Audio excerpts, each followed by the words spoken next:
Hey guys, welcome to a segment of the Grind Never Stops podcast. This is your host, DJ Joe, and in today's short segment, we're gonna talk about the NHL and the NBA. But before I continue, I wanna let you guys know that we have our own merch, and you can check our website. The link is in the description. As we're having it right now for $30, and we're gonna insert more accessories for the Grind Never Stops podcast. And make sure to tune in for the updates on Twitter and Instagram. But you can cop one, and the more you cop, the more deals I can give you.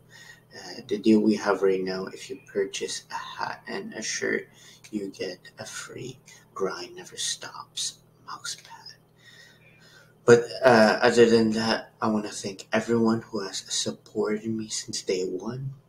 I want to like bring all the supporters together to thank them for all their hard work, because it's not easy to grab someone's attention. It's not that easy. You know what I mean? Uh, it's hard to grab someone's attention, to look through your videos, to listen to your podcast on Spotify, on Google Play, on Apple, on Amazon Music. And yes, we have our podcast on these platforms, but I want to thank everyone who takes their time out of their day to listen to my business, listen to my podcast, my debates, and we're gonna have more episodes coming in as the playoffs are starting for the NHL and the NBA, and plus MLB season is right around the corner, and we're gonna have huge debates on the Blue Jays and obviously the New York Yankees. But I just want to say thank you to everyone who has supported me since day one. And it's, as I said, the grind never stops. You have one goal, you achieve it, and the grind just never stops. It just keeps going. And we all have goals in this world. We all have dreams. And just because you follow 80% of that dream, your work is not done. My work is not done. I went from 0 subscribers to close to 400 right now. I went from 5 views per video to like 40, 45 on average right now. The grind will never stop. And that's why I love people who grind. They understand the grind.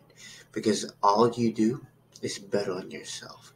You cannot rely on your friends, your fake friends, your unloyal friends, your family. You can't rely on that. You just gotta bet on yourself, and you gotta rely on your true friends, your true family members, your loyal family members, loyal friends. And it's hard. It's hard to find these true, unfake loyal friends. It's hard, but you just gotta grind. Because if they're not there while you were struggling, don't expect to me welcoming you once I'm on the top. And it's gonna might take a decade, it might take years to get where I wanna get. Where all these people that have dreams, it's tough. You just gotta keep working and working and working. One day things will go the way you always want it to be. And I want to thank everyone for tuning in to all of my episodes, to all of my social media. And yes, earlier today I made a cleanup on Twitter and on Instagram. I've been unfollowing all the people who hasn't been following back. It's like I always say, you want me to support your thing, you want me to follow you, well, I expect the same back. And if you don't, I'm unfollowing you, boy. I'm unfollowing you. But anyways, let's start with this segment. And before I start this segment, I just want to say that the Leafs win tonight could shut up all the haters in this world who are making the Leafs a laughing franchise, they're not a laughing franchise. And yes, they lose to the Arizona Coyotes. Yes, they lose back to the Habs. They lose to the Sabres. But those games are meaningless. Who gives a damn if you lose to the Buffalo Sabres? Doesn't matter. It's big games because the Leafs play. They play all the time. They play well against the Lightning, against the Boston Bruins. And this game against one of the top teams in the National Hockey League, and they just got closure. And we still beat them on home ice. And guess what? Matthews got 48 goals. He's 2 away from 50. After him being laughed at earlier this season, his injury to start the season, he was struck. You cannot bite the bait. Austin Matthews is one of the best snipers we have in this game. And yes, it's regular season. But when was the last time someone scored 50? That was actual relevant and didn't get hate on the social media. McDavid and Draisaitl, they don't get the hate as the Leafs are getting. No, the Leafs have been getting decades, years, 3 decades. That's how much time the Leafs have been getting laughed at, being hated, people being disrespectful, not polite. You gotta give credit where credit is due. And this is a huge win. And I don't care if it's a regular season. They played against the top teams in the National Hockey League and the Florida Panthers. And as you guys all know, when the Leafs score early, they win 99% of the time. And they start off hot.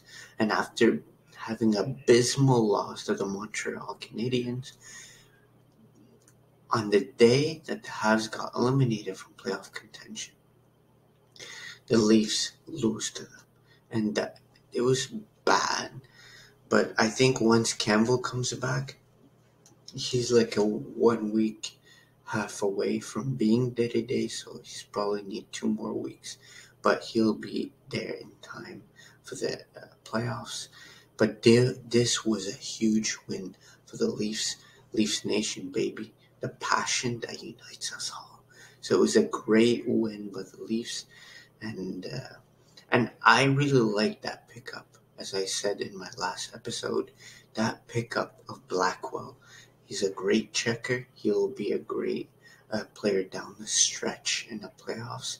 But Mark Giordano, that was a great pickup of the Leafs. And he might be 37 years old, but he's a big body. And it's what the Leafs needed for these years and years. And ever since they had the Caberlet and the McCabe's and these guys, Giordano will be a key piece for the Leafs to run to the Stanley Cup. And he will be an important piece. And now it's the offense. Because they did lose in Game 7. They only gave up 3 goals. But how many goals they scored? 1 against the Habs. So I think the offense got to pick up playoff time. Because right now they're scorching.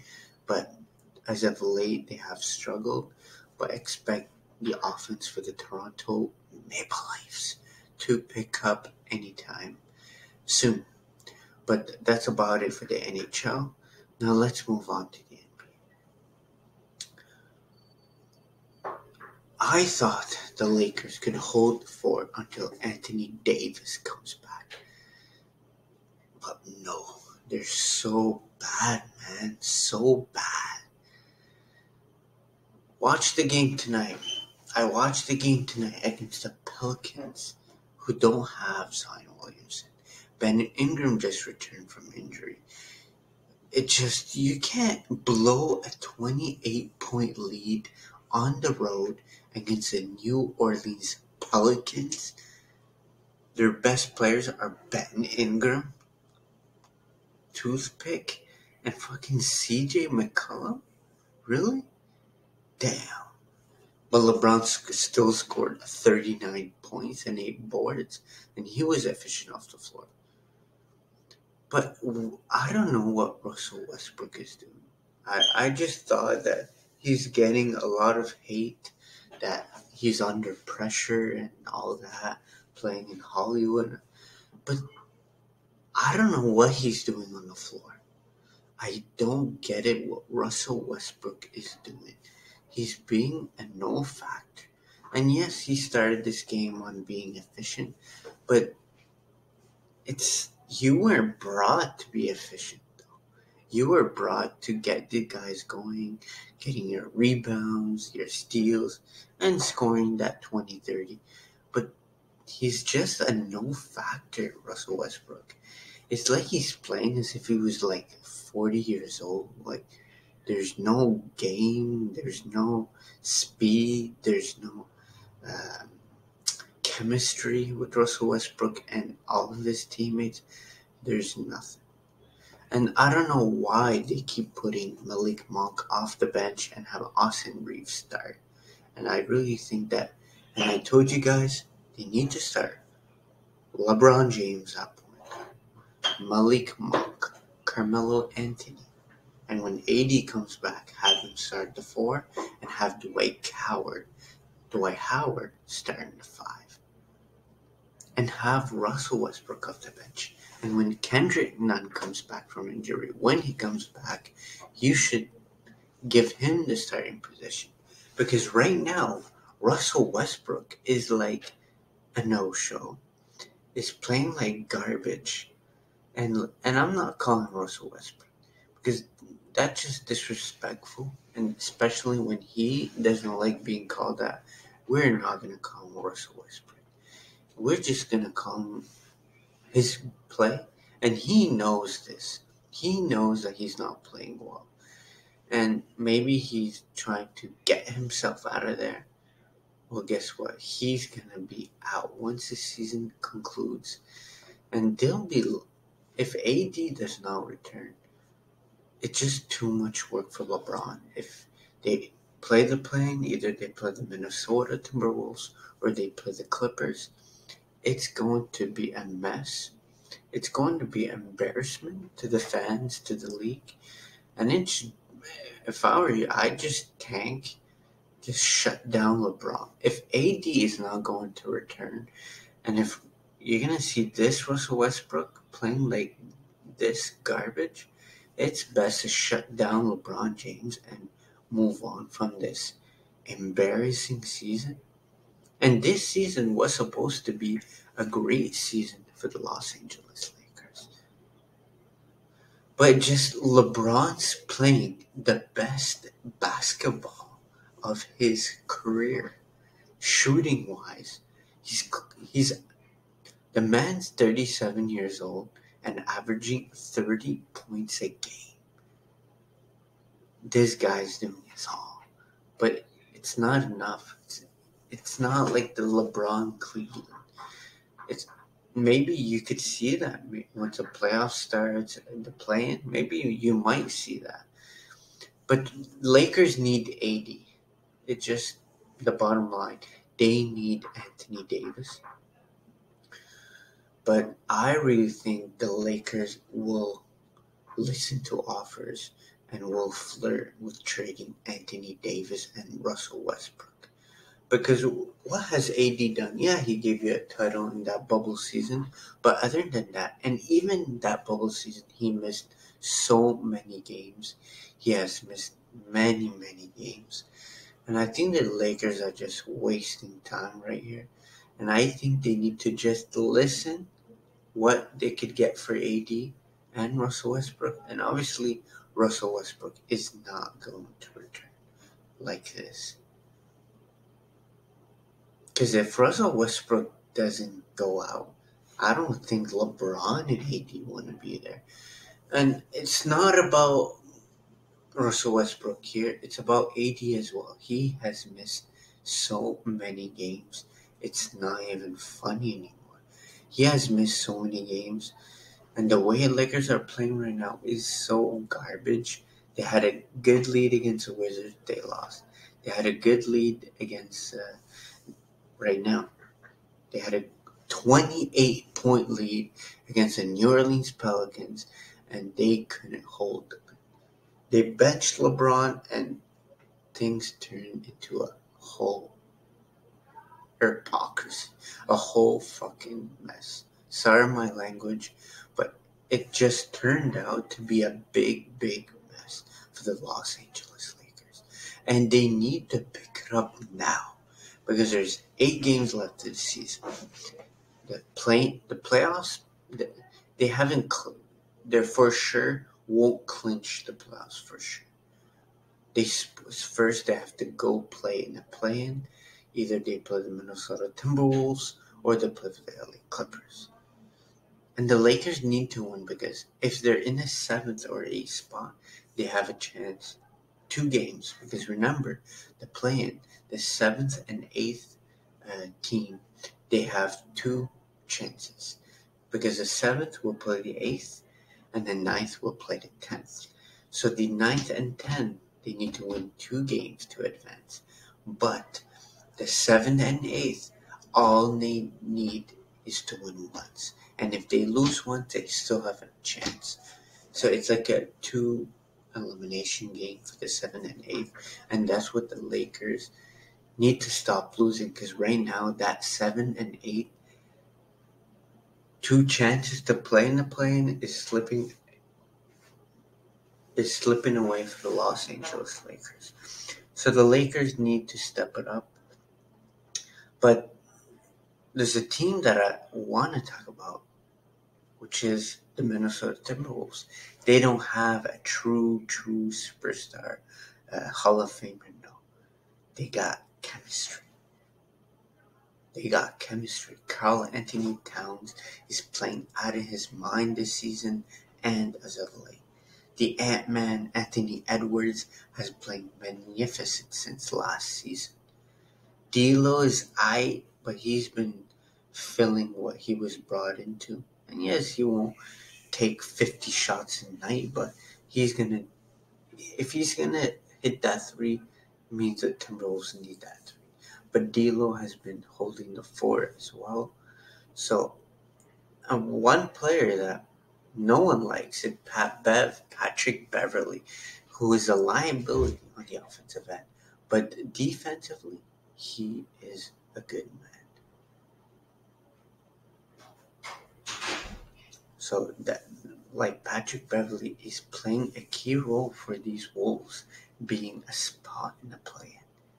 And they're trying to catch the Mavericks for that playoff spot. But the Timberwolves will be a good team to beat. And because right now, the underdog team in the Western Conference that can make damage is the Minnesota Timberwolves. That's the underdog that can surprisingly will be great teams, in which they have beaten good teams. And even though in their losses, it was a close games against good teams. So that will be the underdog. And now let's talk about the Eastern Conference.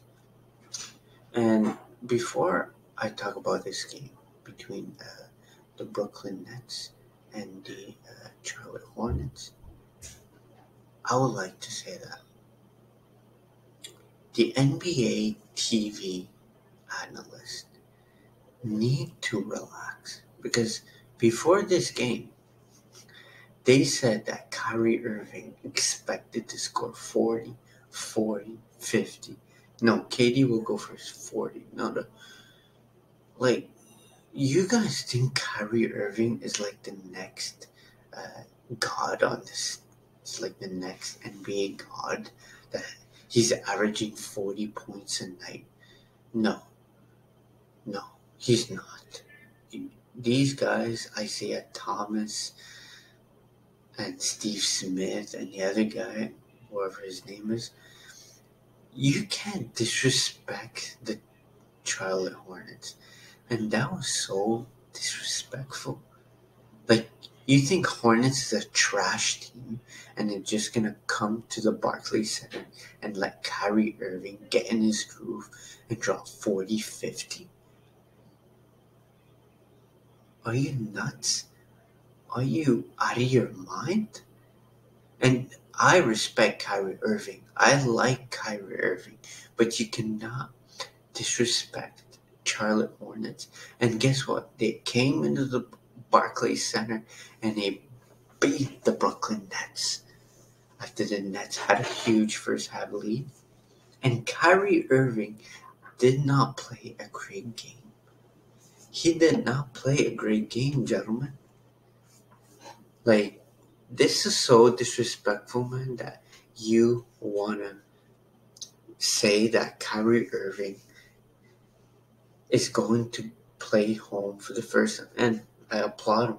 Welcome back. But guess what? It's not going to be easy, Kyrie Irving. It's not going to be easy, Kyrie.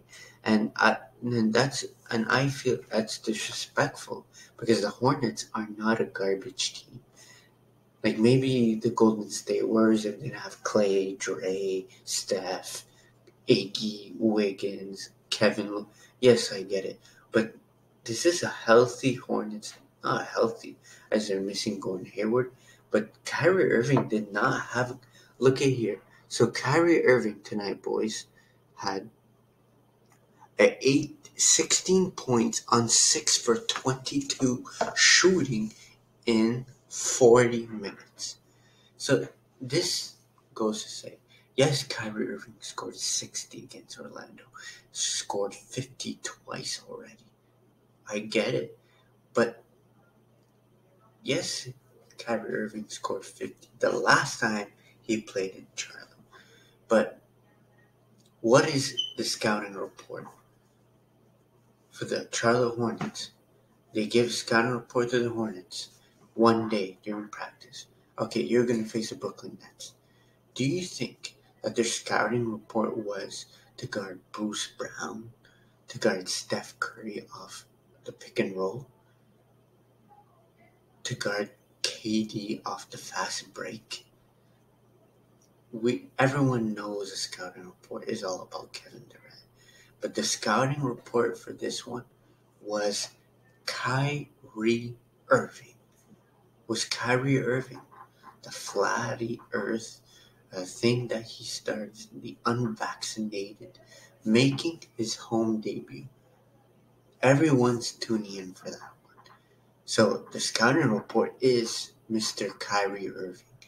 Because they're going to see, he dropped 50 on your ass. We were home. He dropped 54 on our ass. And it's time to guard him. It's time to make this first game back at home a living hell. And guess what? They gave him living hell. And yes, he had 11 assists. But he had 16 points in 40 minutes against Charlotte on 6 for 22 shooting. This is where you can disrespect Charlotte. And I'm no Charlotte fan. I've never been a fan of them. But you can't be disrespecting the Hornets because they got skinny ass 6'7" LaMelo Ball, unhealthy Gordon Hayward, who's out for the regular season. We don't know if he's back for the playoffs. But it just, when I heard that, it's like, are you seriously going to disrespect the Hornets and expect the Hornets to fly in Brooklyn and play Kyrie Irving's first home game after not playing a single game because he's unvaccinated and because of the vaccine mandates in New York? Do you think that the Hornets are going to come in and let this man drop another laughingstock 50-point? No, sir, man. That's not how the NBA works. So I think that those NBA TV crew should just watch their mouth and relax and show respect to the other teams that are working hard. Because it's not easy to be a contender in this league. It's not easy. You need 3-point shooting. You need all your guys to play defense, all your guys to shoot three. You need a bench. You need a veteran off the bench. You need a great coach, a great assistant coach, a great GM. You need great chemistry. Last thing, you need a true all-star. Maybe a Hall of Famer, but a true all-star. That's what it takes to be a contender. That's what it took the Dallas Mavericks to win against the Miami Heat. That's what it took for the Raptors to win in 2019. That's what it took the Cleveland Cavaliers to be down 3-1 against the Golden State Warriors. They're the best team assembled, the best regular season record in the NBA. That's what it took. That's what it took the Lakers to beat the red-hot Miami Heat in the bubble season. That's what it took last season for the Bucks to beat the Phoenix Suns. That's what you need to be a contender, and it's not that easy. Look how long Dirk Nowitzki and Jason Kidd it took for them to be a champion. Look how long it took for the Raptors since joining the league in 1992-93. Look how long it took for LeBron James. Look what he did to the community of Cleveland, the heart, the sweat, the tears that he's been through since 2003. That's 13 years of hard sweat the Cleveland Cavaliers won. So it's not that easy. So I don't think that the NBA TV crew should actually give credit to the Hornets, saying, I think Kyrie is going to have a nightmare game. This game was watched by millions of people because it's Kyrie's first home game. And the Hornets played great defense. At the same time, the Hornets played great defense. Kyrie Irving did not have a great shooting performance-wise. Some of the shots that he took, he could have went inside, asked for a pick, asked for a screen, rolled, and probably had a better shot attempt. But he struggled tonight, and the Hornets got a huge win. They got a huge win. And the Hornets will be in the play-in. And that team is good. They got Miles Bridges, who is a nominee for Most Improved. They got Kelly Oubre off the bench. Scary Terry Rozier has been playing red hot as of late, averaging 23 points a game in the last couple of weeks. So that team is good. So the disrespect needs to stop. But you remember how I told you guys the Wolves are the underdog team in the West. And you know what the underdog team is, as you guys should know, is the Toronto Raptors. Nobody wants to face Toronto right now. Maybe right now because Fred VanVleet is injured, Gary Trent Jr. But once a healthy Gary Trent, once a healthy Fred VanVleet, and look how Scotty Barnes, the Rookie of the Year candidate, who will win, but it will be close, him and even Mobley. But Pascal Siakam, Spicy P, has been disrespected, underrated for a while, and that needs to stop. The man's averaging 25 points, 8 rebounds, 5 assists a night. And the Raptors finally welcome back OG Anunoby, and he is a great player. Trust me, if the Brooklyn Nets are saying that Toronto is a tough matchup, it will be a tough matchup. And you're going to see how this matchup will be because the Celtics will play Toronto Raptors tomorrow night. But Fred VanVleet is questionable, so is Gary Trent Jr. But once a healthy Raptor team, they will be healthy come playoff time, but they just want to win and clinch a playoff spot so that they can have that extra rest. So the hate on Toronto just gotta stop. But guys, thanks for tuning in to this segment of the Grind Never Stops podcast.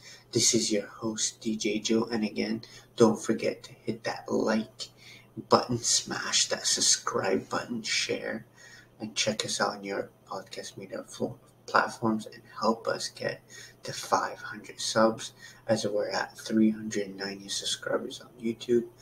And don't forget to grab our merch. The website will be in the description. And the site is still not that great, but it's still under construction. And if you want to send a small donation, you can do that. And the link is in the description as well.